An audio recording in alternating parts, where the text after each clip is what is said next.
వేసుకుంటే పూజ చేస్తే సరిపోతుందా? నేను చెప్పే మాటలు శ్రద్ధతో ప్రశాంతంగా మౌనంగా వింటే నాకు ఆనందం వేస్తుందా చెప్పండి? నాకు పూజ ఏమిటికి మనకి వస్తుంది? నా ద్వారా ఎవరైతే క్లాస్ విని మారుతున్నారో నేను ఒక సేవ చేసినట్టు. అప్పుడు దేవుడు కన్ను నా మీద ఉంటుంది. అంటే భగవంతుని దృష్టిలో పడాలంటే ఏం చేయాలి అంటే దుఃఖంలో ఉన్న ప్రతి ఒక్కరిని దుఃఖం నివారణ స్థితికి తీసుకురావాలి. అప్పుడే భగవంతుని దృష్టి మన మీద పడుతుంది. అంటే ప్రతి ఒక్కరిని దుఃఖం వైపు మనం తీసుకెళ్ళద్దు. మనం ఎవరికి దుఃఖానికి కారణం కావద్దు. దుఃఖంలో ఉన్న ప్రతి ఒక్క మానవుడు అంటేనే మాధవుడు. మానవుడు అంటే ఎవరు? ఇది నేను చెప్పినా? మానవుడు అంటే మాధవుడు నేను చెప్పినా? మానవ సేవే ఇది ఎందుకు చెప్పింది మరి? రైటా రాంగా? మానవునికి సేవ చేస్తే మరి ఇప్పుడు వీళ్ళందరూ మానవులే కదా. గీత చెప్పింది. గీత ఎవరు చెప్పిండు మరి? సాక్షాత్తు భగవంతుడు భూమి మీదకి వచ్చి చెప్పాడు.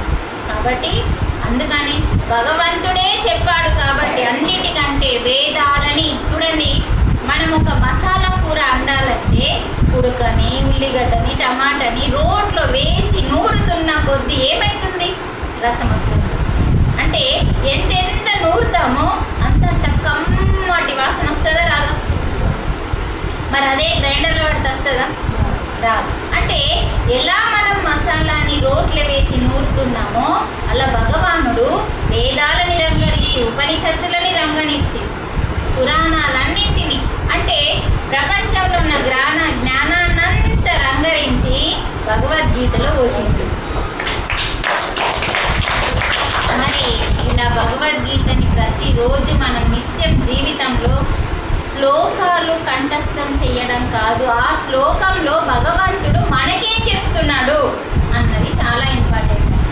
అందుకని భగవంతుణ్ణి పూజించడం ఎంత ఇంపార్టెంటో, ఆరాధించడం ఎంత ఇంపార్టెంటో, ఆ భగవంతుడి రూపంలో వచ్చి ఆ రూపంలో వచ్చిన భగవానుడు మనకేం చెప్పిండు, ఏం చేయమంటున్నాడు మనల్ని, అది ఇంపార్టెంట్.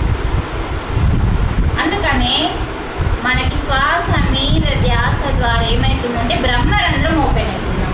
మొత్తానికి దొడ్డు భాషలో 9 రంధ్రాలు మూసుకోవడం అండి. ధ్యానం అంటే ఏంటిది? 9 రంధ్రాలు నవరంధ్రాలని మూసుకుంటే 10వ రంధ్రం ఓపెన్. మధ్య మధ్యలో కన్ను ఇట్లా తెరిచి అట్లా తెరిచి అది కాదు.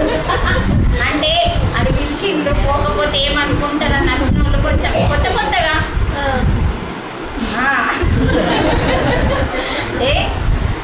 ధ్యానం అంటే ఏం చేయాలంటే వేళ్ళలో వేలు పెట్టుకొని కింద మీరు కూర్చున్న ఆసనం సుఖాసనం. ఈ సుఖాసనంలో కూర్చొని చక్కగా హాయిగా మన లోపలికి వెళ్తున్న శ్వాస బయటకు వస్తున్న శ్వాస. ధ్యానం సర్వరోగ నివారణి అంటారు. ధ్యానం ఎట్లా సర్వరోగ నివారణి? మీరు అడగాలి మమ్మల్ని. ధ్యానం చేస్తే రోగాలు పోతాయి ఎట్లా మీరు ప్రశ్న వేయాలి.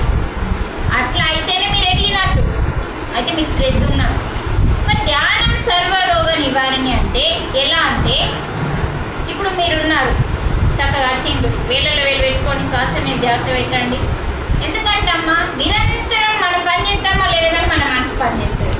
అంటే మన శరీరం పనిచేస్తుందో లేదో కానీ మనసు మాత్రం పనిచేస్తూ ఉంటుంది. జరిగిపోయిన దాన్ని మనం ఎంత మర్చిపోదామన్నా అది మర్చిపోనియదు. దాని పేరే చిత్తం. ఏం పేరు? మర్చిపోదామనుకున్న దానిని మర్చిపోనీయకుండా మళ్ళీ మళ్ళీ గుర్తు చేసేదాని పేరే చిత్తం. అర్థమైందా? మనసులో ఒక భాగం. ఆ చిత్తము చేసే వృత్తిని ఆపడమే ధ్యానం. అంటే అన్ని సపట్లు ఒకసారి కూడా చిత్తము చేసే వృత్తి ఏంది? నా వృత్తి ఏంది? ధ్యాన ప్రచారం. చిత్తానికి వృత్తి పేరే. వృత్తి ఏంటిది? గతంలో జరిగిపోయిందని మళ్ళీ మళ్ళీ నీకు గుర్తు చేయడమే దాని పని. మరి దానివల్ల నష్టమా లాభమా? కాబట్టి ఆ పనిని ఆపేయమని చెప్పింది యోగులు. దాని పనిని ఆపేయడం చిత్త వృత్తి నిరోధం. ధ్యానం అంటే ఏంటిది? చిత్త వృత్తి. చిత్తం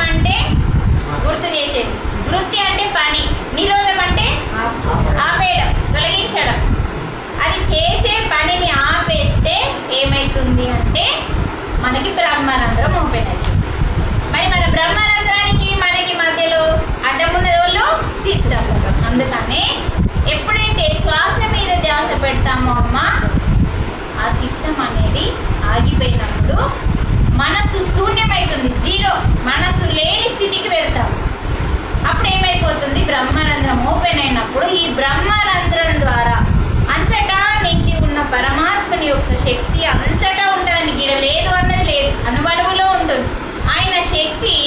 ఎప్పుడైతే నీ యొక్క మనసు శూన్యమవుతుందో, మనసు పని చెయ్యని స్థితి, బాగా గుర్తుంచుకోవాలి. మనసు పని చేసిందనుకో ఎనర్జీ రాదు. మనసు పని చెయ్య